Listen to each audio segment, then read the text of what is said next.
পরপর ২ দিন তারবিহীন যোগাযোগের ডিভাইস, পেজার ও ওয়াকিটকি বিস্ফোরণের পর এবার লেবাননের রাজধানী বৈরুতের দক্ষিণাঞ্চলে বিমান হামলা চালালো ইসরায়েল। এতে অন্তত ১৪ জন নিহত হয়েছে।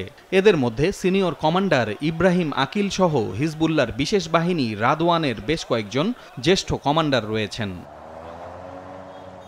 গতকালের হামলায় বৈরুত ছাড়াও লেবাননের দক্ষিণাঞ্চলের কয়েকটি গ্রাম ক্ষতিগ্রস্ত হয়। ইসরায়েলি সামরিক বাহিনীর দাবি, তারা লেবাননের রাজধানীতে হিজবুল্লাহর আস্তানায় হামলা চালিয়েছে। হিজবুল্লাহ নেতা হাসান নাসরুল্লাহর ইসরায়েলের বিরুদ্ধে হামলার প্রতিশোধ নেয়ার প্রতিশ্রুতি দেওয়ার পর এই হামলা হলো। এর আগে শুক্রবার স্থানীয় সময় সকাল থেকে ইসরায়েলের উত্তরাঞ্চলে প্রায় ২০০ রকেট ছুড়ে হিজবুল্লাহ, যদিও এর বেশিরভাগই আকাশে প্রতিহত করেছে তেল আবিব। ইসরায়েলে বড় হামলার পরিকল্পনা করছিল হিজবুল্লাহ, এমন গোয়েন্দা তথ্যের ভিত্তিতেই গতকাল বৈরুতে হামলা চালানো হয় বলে জানিয়েছে দেশটির সেনাবাহিনী। সন্ত্রাসী সংগঠন হিজবুল্লাহ আমাদের ভূখণ্ড লক্ষ্য করে বড় হামলার প্রস্তুতি নিচ্ছিল।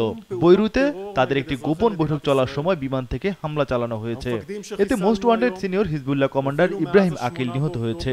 পরবর্তী যে কোনো হুমকি মোকাবেলায় প্রস্তুত রয়েছে আমাদের সেনাবাহিনী।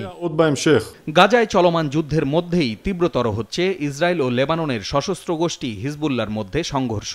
এমন অবস্থায় গতকাল জরুরি বৈঠকে বসে জাতিসংঘের নিরাপত্তা পরিষদ।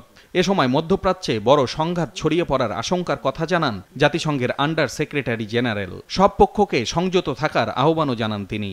The risk to security and stability, not only in Lebanon, but also in the region, could not be clearer or graver. The Secretary General has already expressed his deep alarm over these events. I echo his sentiments, strongly urge all actors to exercise maximum restraint to avert any further escalation. They must abide by their obligations under international law concerning the protection of civilians. I also strongly urge member states with influence over the parties to leverage it now. এর আগে গত মঙ্গলবার Lebanon জুড়ে যোগাযোগের যন্ত্র পেজার বিস্ফোরণে অন্তত ১২ জনের মৃত্যু হয়।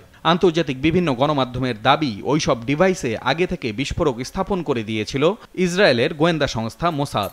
এর পরদিনই লেবাননের বিভিন্ন স্থানে ওয়াকিটকি বিস্ফোরণের ঘটনায় আরও অন্তত ২০ জন নিহত হয়। পলাশ রঞ্জন রায়, মাছরাঙা নিউজ ডেস্ক।